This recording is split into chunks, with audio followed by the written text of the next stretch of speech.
Hello, everybody. Welcome back to episode 4 of The Lab. I'm Autumn. I'm Fo. And this is our wonderful guest, James. Okay. So this episode, we're going to talk a little bit about, even though in the class we're going global, we're out of the country, how do we stay grounded? You know what I mean? So I think we're just going to open by having you tell a little bit about yourself, because we know you, but everybody else needs to know you. Who is James? What are your interests? What's your involvement? Why the class? That's so wow. Okay. Yes. Who is James? So on campus, I am a senior communication major, media and production concentration, counseling minor. I am special events chair for ACV. I am an OBI ambassador. I'm a member of the student life committee. I do various things in this class. The list goes on. Yes. And I'm captain of the STEP team, or co-captain. So there's I'm in a cooking club, just flirting all the things. As you see, my brain, I have ADHD for context, so bear with me throughout this whole episode. But I'm interested in everything that's creative. So music, dancing, cooking, that's my place of thriving in fashion. Yeah. What's the song of the week right now? Yeah. It's a good question. I've been low-key kind of depressed, so I don't really think I've been listening to anything. All right. What am I listening to? I mean, okay, in general, Midnight Sun. Okay. No, because Zara, she chewed with that. I'm not going to lie. So I'm in the shower the Midnight Sun kiss. So That's a little bit. I need a little bit. Yeah, go ahead. It's pop. no, that's all I got. That's all I have for the people today. And why the dot class? What was your interest specifically in taking that? I always fight with this question because anyway. Go ahead. But for me, I think everybody's voice is important because of personal experiences that I've dealt with. So when I think of the dot class, yes, I think of filming, but I think about the people and the stories and the service that we're doing. And I know that it was echoed every time in the beginning of the course, amplifying these voices. What are they saying? How are we listening? And I think it's very important to really give people their place to feel like they belong. And I feel like in a class like this, where we're actually taking time to step into their reality, hear what they have to say and the things that they're dealing with, whatever they need help with, and then them just sharing their love and their culture. For me, all I want to do in life is travel and meet people and have these conversations so that I can learn all of the ways that I can see myself in their life and what I can learn from them to bring to my own family, my friends. So to be able to combine my love for creativity, with filming and music, and then my love for people and travel, this class is a dream come true. And you touch on that. You say family and life and everything about people. Can you talk about your upbringing, your background, how they've influenced you to be the way you are right now? Ooh, that's kind of... So You can get it. Yeah. it's so many things. I am Nigerian and American.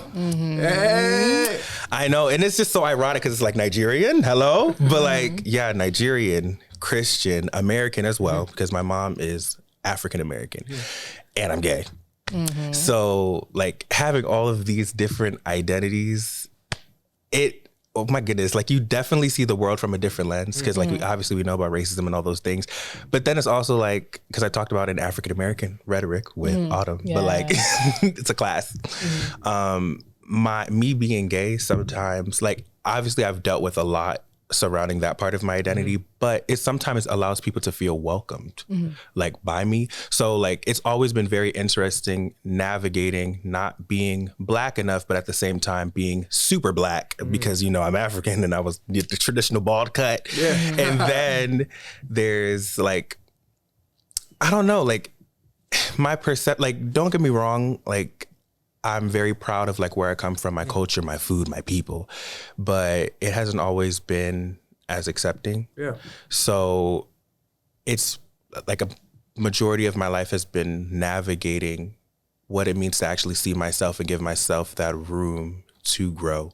So that's why I'm so intentional about the connections that I make and like making sure people feel seen in every room that I go into, because it's like, I know what it feels like to be invisible and feel like my voice does not matter in said spaces.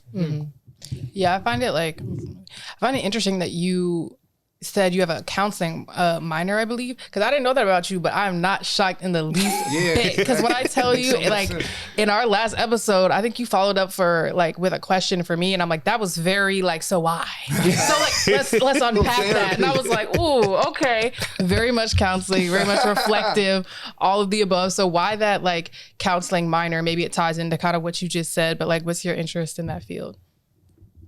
I'm gonna try to stay serious for this question. You don't have to. Because the true answer is, I don't know why people think I am free labor, but people love to vent and dump to me, and I eat it up. Included. Because I love. No. I ask you to, though. That's different. So, because I do, like, I love hearing what people have to say, and like I care about what people are feeling and the things that they're dealing with. So like, I'm glad that like people naturally feel that way. However, I don't have the credentials, and the minor's not credentials, but it's something.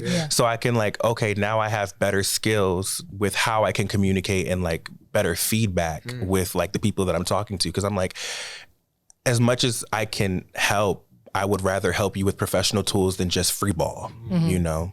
So that was like the main inspiration for why I said I'm going to keep the minor. Right. Yeah. I love that. Because even that idea of like, you're not a therapist, but it's therapy. My friends feel the same way. And it's like, I'm talking to them, but I'm also talking to me. I'm helping me. Every time. It's Every like talking to a mirror. Yep. Yeah. I feel like it goes a lot to what's been said a lot so far in this podcast of having a lot more in common than we do like differences, of like having those things where it's like, even though somebody might be going through something completely different than you can still find something in that where it's like, okay, I relate to the way you're feeling, or I relate to this or that. It makes people feel a lot less alone, I feel. Yeah. But I guess switching gears a little bit and making that, think about how that relates to like Morocco. My understanding is that before the trip, you guys filled out like hopes and fears and stuff like that. So before the trip, maybe you don't have to remember the exact one, but what was your fear? What was your hope? Like, what was the feelings before the trip, I guess? So outside of just excitement, because like I told you, a dream come true, we're traveling to Morocco. It's not unbeknownst to people that Morocco is homophobic. Like now we love the country, but like we can't fault like colonialism, all the things like, that's how these laws got in place. So in my head, I was like, okay, how do I, like, because I went on an SJE to Jamaica a couple years ago. And I also had to think about my identity very heavily because I'm like, yeah, it's another place where it's like, you can't. So I was like, okay, let me go back to that place mentally. Like, what did I pack? Like, how should I show up? So that was like the main focus. Because I'm like, I know as far as dealing with the people, it'll be beautiful. Like, because unless I'm like very flamboyant, sometimes people don't really pick up on anything, especially when I'm like in my quieter state. They're just like, okay, he's just a little more feminine than normal. So like, I'm like, I'll be fine. And I believe that the people will be great, but I just hope that I'll be safe throughout my time there. Like nothing will come up. And also just being Black, because I'm like, like I said, beautiful country, but Morocco is known for being colorist and like having racial issues, especially with like the soccer game that just happened. Like, so like, this isn't like, you know, so it was like, there's things to consider, like fear wise, but I guess like the main thing that I wrote on the card though, was I just really, like, I was nervous that I wasn't going to do my part for real, because I have like a bad habit of like starting with good energy, but then my mental health will start to like, and then I'm like MIA. So I really wanted to make sure that I stayed present throughout the whole trip. Like I wouldn't be in my head basically, because I'm an overthinker. But what I hoped for, like I really did hope to obviously build wonderful connections and really take it all in, and yet again, hope to be present. But I also hoped to really get to know the class, and all of those things happen. So I'm really grateful. Yeah. Because that was my follow-up, is whether you feel like you lived up to that like hope and things of that nature. And I guess when you were moving from like before the trip to being on the trip, when you were there, like what was the thing that kept you like focused, I guess, on like the mission, on why you were there? Did you end up having any of those feelings or any moments where you were like, okay, maybe I have to be worried about the way that I'm showing up? Like, did that end up interfering at all in what you were doing or how you were feeling? As a Nigerian, I feel like we're raised media trained. Okay. So expand on that. Because there's no such thing as like, not to be that way, but there's no such thing as you're having a bad day and it's going to show in your face. Like whatever's happening, like whatever's going on inside, you better leave it there. So that's literally how it was. Like, I know there was like one day that I had to like catch myself. Like, Hezi looked at me, he was like, and I was like, you're right. I forgot for a second. Villanova got me soft. But yeah, no, I mean, I feel like I forgot what you were saying. No, I was just saying, like, was there, I mean, you were like answering it about, was there times where you feel like you had to be like super conscious of how you were presenting yourself and stuff like that? And you were talking about that with the smiling and Overall, no. Okay. I mean, I will, okay. So when we first landed, a man had touched my behind. So that is the only thing that was like, like, did I give with my outfit from the airport? So that's when I was like, okay, I need to change so that I'm no longer like presenting, I guess, more feminine.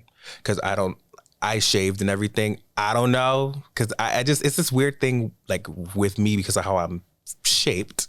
Whenever I'm with like older people, they tend to like always wonder, am I a boy or am I a girl? Which is, I think is so, you know. Backwards, But that was the only thing that like, I guess started like me thinking a little bit more about how I was showing up. So like I was more mindful about when I wore my jewelry, where I wore my jewelry, like my earrings and stuff like that. Like sometimes I would take it out. Like if we were going to the villages, because of what like we were told, like they're a little more conservative, I would take them out. But I went and they're so beautiful. Like I ended up putting my jewelry in because they don't really care. Like at least not to the way that it was being presented. So I honestly say like getting to know the people for who they are definitely like helped with the whole experience. Cause I'm like, if I would have stayed in my head instead of keeping an open mind, you know, then it would be a different experience. But because I had that open mind, I was like, you know, I'm going to take the precautions based on what I'm hearing, but I'm going to see for myself. And I got to see for myself and I felt safe. So overall, it was good. Touch on that idea where it's like getting to know these people, like what was your relationship like with the collaborators and then everyone else who was involved in the class? Like how'd you expand on that? It was honestly weird because I was, okay, so I was on the sound team with my co, Samara. Shout out to And no, shout out Samara. Shout out. Like, she's behind the camera right now, VP. So doing sound, I was with the multimedia team for majority of the trip until like getting closer to the end. So at least my version of being with the collaborators didn't really have much to do with Doc in the beginning because like there's another collaborator, Hanan, which we mentioned earlier, who was one of our main collaborators. I didn't even know this girl, like, because there were so many things that had happened that led us to meet her because she wasn't originally a part of the story. So like for us, it was Mia, our wonderful multimedia DP, one of them. We met Moshin and Omar. Right. Yes. Yes, I remember. So that was in Fez, cultural capital of Morocco. Okay. And it was in one of the Medinas. And I'm losing this question. How did you connect with collaborators? Yeah. Thank you so much. I don't know. I just was myself to the best of my ability. Like, I mean, they tried to speak English, I will say. So I hit them with the salam alaikum, alaikum salam. Like, you know, we did our exchanges, the best, alhamdulillah, all the things. And it would work. Like, as long as you try to speak their language to connect with them, they would like try with English and out. There was times where I just pulled out my phone and I would just type everything in Arabic and I'd be like, and that's how I would get to know, like, not even just the collaborators, but like our driver, Amin. Like, Amin does not speak a lot of English at all, but because I made an effort to speak with him in Darija, he would find the English words. I'm like, you're better than you think. So I feel like as long as you meet people where they are and you try to immerse yourself, they will make the effort for you as well. And I definitely saw that in my experience. Okay. I feel like going off the language thing, because I think that's important, is going on the trip, because I know a lot of people, if they're even considering this class, like going out the country, being in a different community, what's one thing or multiple things that you had a fear of getting wrong, that you were kind of like worried about like messing up, I guess, and how did you handle that? For me, it was more so making sure I adhere to all the cultural norms, like, and being very mindful of them. Like, I didn't want to do too much, but I'm going to be honest, it kind of helped. Like, even though it's North Africa, not West Africa, there's so many similarities. Yeah. Like, the respecting of your elders, the greetings. Like, I wish I would wake up in the morning and not say good morning or say hello to anybody in a space. So it was very easy in that aspect to just greet anyway, like whether you understood or not. And I knew that I don't know the language, and I knew that there were going to be moments where I messed up. So it's like, there's just no way to be perfect at this. And honestly, knowing that I wasn't going to be perfect with this whole experience gave me the freedom to just be. And at the same time, all I could think about was, wow, I'm in Morocco. Yeah. So like, I was so focused on the fact that I was in Morocco that I couldn't even be in my head about like how I'm showing up for the collaborators. Yeah. And how did that sense of like exploration, like finding yourself in Morocco, you don't just go for that trip, you're going for yourself. Were there any solo trips? Was there anything where you just like, any crazy stories you had?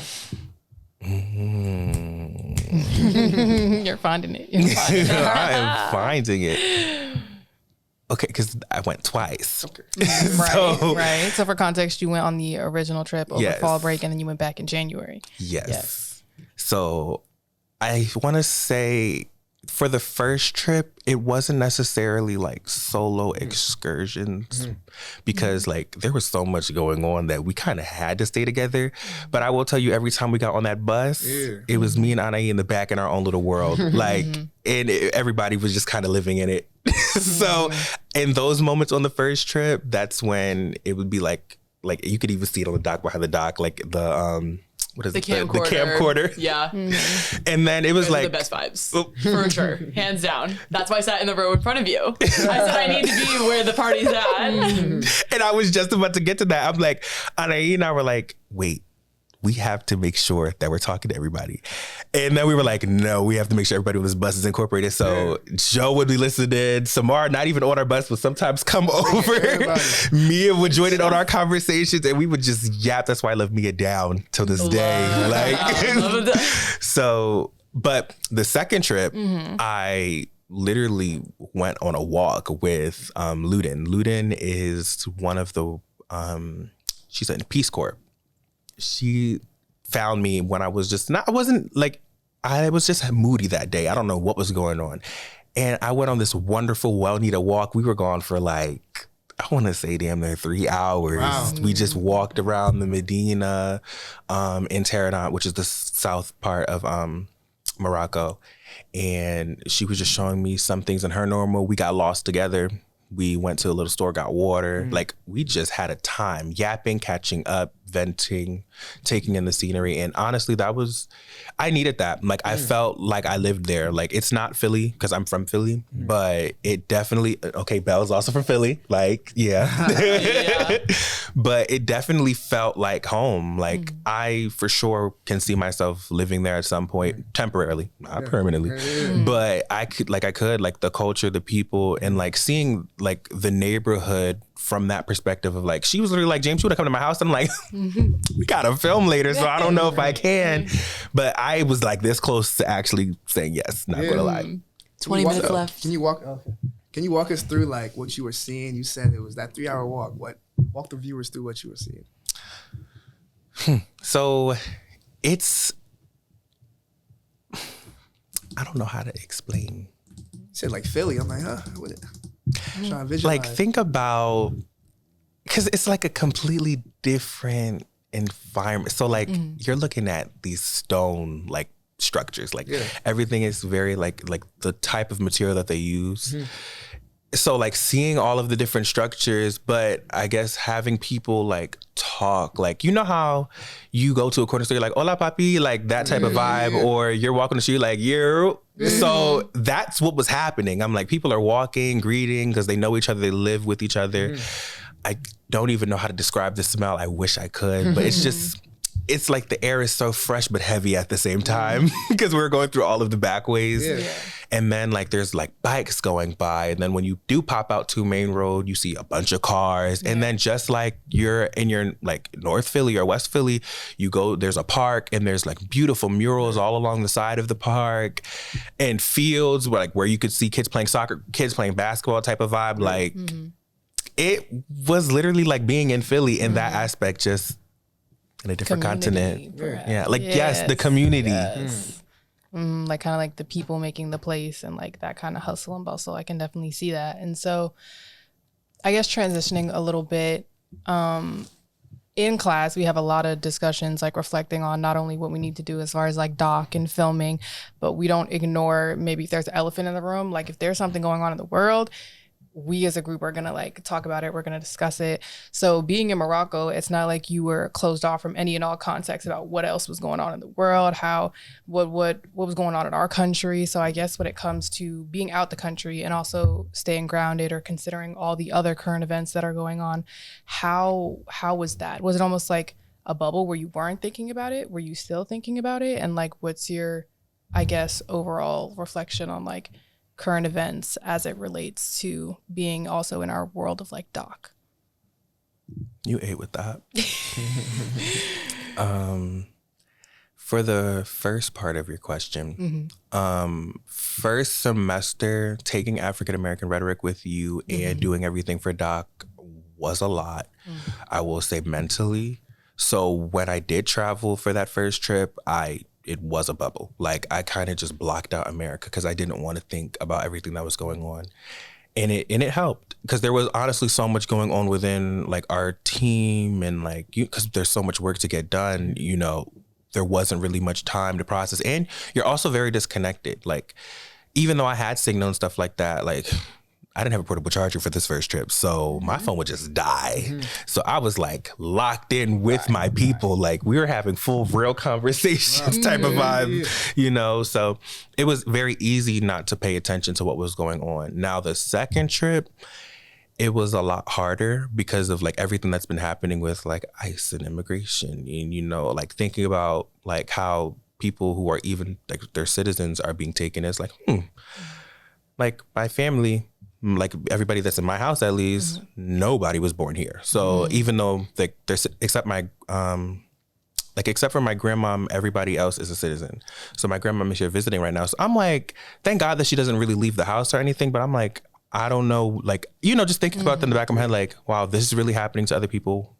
I know my family is okay, but like, what if type of vibe? And then, damn, America's so ghetto. Why do I have to go back type of vibe? Like, so it's a lot mentally, but it makes it, I guess, easier to really do my job because it's like we have the opportunity to amplify these voices. I know I keep saying that, but it's like when you hear the stories that these people are sharing, like, I'm media training, can't talk about that. You'll watch that in the film. But hearing some of the things that they were sharing, like, the stories that Fatima told, her son told, like even hearing from AB, another one of our collaborators and helpers, honestly, he helped tremendously with the production, like in getting all the content that we have for these interviews, because he was like one of our like interviewees. Is that the term? Like, or interviewer? So I don't know, like just having the opportunity to do what we're doing is like, damn, we low-key need to do that in our own country type of vibe, because we're saying all of this, like we're getting all of this stuff abroad and it feels like such a big thing, but it's like, look what's happening in your own backyard. And how come there's not enough people doing that? And it like really pushed me, like internally, I got a little emotional because I was like, I feel like I can do more help here than I can do in my own place, because it's like, it doesn't matter how much, like me as like a gay black man in this country, and then you throw in Nigeria and it's like, there's only so much that I can say. Like I can attest to all of the experiences and like navigating identity, but it's like my words only go but so far, it feels like nowadays. And it's easy to lose hope, but we keep pushing because I'm like, if we can do this in Morocco, then we can do it here. So that was kind of where my head was like floating and comparing and contrasting. Yeah. What ideas do you have in that sense? Like, what would you want to do out here? Like, I love music. Yeah. And I do love fashion, everything expressive. I love stuff like this, like filming. So honestly, being able to take the experiences of people, I guess, from like what I'm reading in the media or news outlets and like articles and putting it into music, that's something that I do want to do. And I have started, like, I know you're going to see in one of, I think it's in Doc Behind the Doc, I was playing the piano at John the Atlas. And it was my song, but I haven't finished it. But like that process of taking all of the things that aren't spoken, that need to be spoken about, and putting it into music so that people can hear it. And then using like platforms like filming to actually take the time to unpack it and talk about it with like different people and guests. Because I feel like that's why I'm a communication major, honestly. I feel like it is through these conversations that change can actually be done. Because I'm like, a lot of times until the conversation happens, a lot of people don't even consider or think about anything that's happening. So like making sure to create that space to communicate and have these serious subjects, I think will make a great difference here. Because I feel like the only reason why we're not progressing is because we just refuse to acknowledge and talk about the issues that are happening, which is why I love my TikTok right now. Everybody is yapping down about what's going on in this country. I'm just like mad as hell at America, but thank you for saying it because it needs to be said type of vibe. Damn, that is the word of this day type of vibe. Yes. And I mean, like, on that, I think something you said to like build off is like not only talking about it, but talking about it honestly. Because like being in classrooms, like the best conversations I've had is where like we're talking about things and we're naming it. Like we're being specific. We're not just saying, oh, everything going on. We're like immigration, ICE, police brutality. Like we're gonna get into it. And I felt like in African American rhetoric, one of my like I don't want to call it a pet peeve, but I guess my thing was like, why are we not just talking about it? Why are we not naming it? Like, no, let's say what it is that we're frustrated about, because like at the end of the day, nobody else in our government is tiptoeing around it. Like they're being very uncensored. They're yapping all the things. So I'm just like, I feel like there's so much power in naming it and like putting it in songs and finding different ways to express it. And like, it's so intertwined in everything we're doing here, especially when it comes to like our collaborators and like logistics. Like we have some of our collaborators have to apply. Well, our collaborators actually not so have to apply for visas to come here. So it's like, don't even get me started. I don't even know if we can get started, but it's just like, it's so there really isn't a bubble. Like it has everything to do with what we're doing here. So I feel like, I don't know, how do you guys like how has that showed up for you guys? I don't know. Okay, two things. One, Belle can also attest to African American rhetoric because our girl was there. Like, just wanted to make sure we made that clear as well because she's in the room. But it's been really difficult to navigate. Like, Hicham is Success. He's one of our collaborators. He's the head of John the Atlas. He got his visa and he is coming. Yes. And we're going to figure out the funding. We have it to get him his tickets and all of that stuff. Yeah. However, like Hanan, her visa got rejected. Amin, his visa got rejected. And then we have Ali and Bader, who were our interns. They're having difficulties with that and it's not looking too great. So it's like, like, what can we do? Because like when we first found out about Amin getting denied, Hezi was like, no, we got to figure this out. So he was making phone calls, he was looking up things, and then he saw like all the list. And then you go back to that silly 75 country ban that Trump has going on.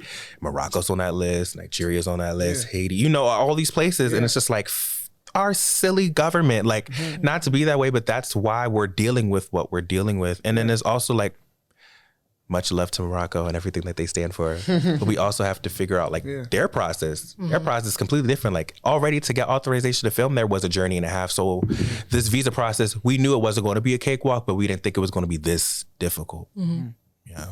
Immigration is such a big thing, and like both of us being West African, like it makes me think about my parents and them coming to America. My father and mother came after the Civil War in Sierra Leone in 1996, and what they've done for me, my brothers, is so substantial. And like last year, my grandma finally got citizenship, and my mom was there for the whole process.